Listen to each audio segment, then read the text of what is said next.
War not just redraws battle lines, it also redraws the balance sheets. And right now, one country is quietly benefiting from all of this chaos, and that's Russia.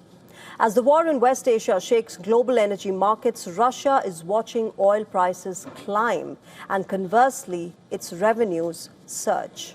New data by a Finland-based think tank shows that in just 2 weeks since the war began on the 28th of February, Russia has earned roughly $6.5 billion by selling fossil fuels to global buyers.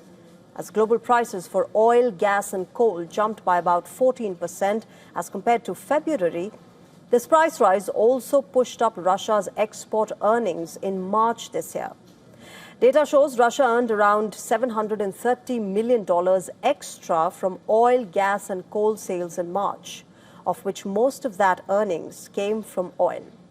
Researchers estimate that nearly $680 million of the extra income flowed directly from crude oil trade.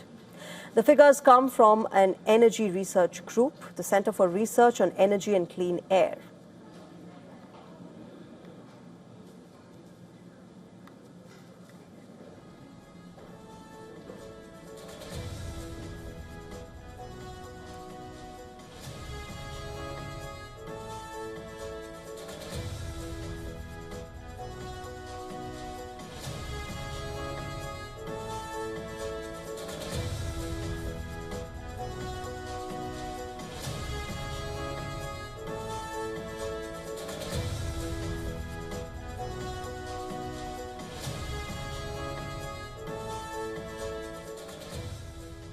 The timing is significant. The data surfaced just as US President Donald Trump said that the United States could soften sanctions on Russian oil to stabilize global prices. In fact, Washington has already issued a temporary exemption allowing Russian oil shipments that are currently at sea to reach international buyers.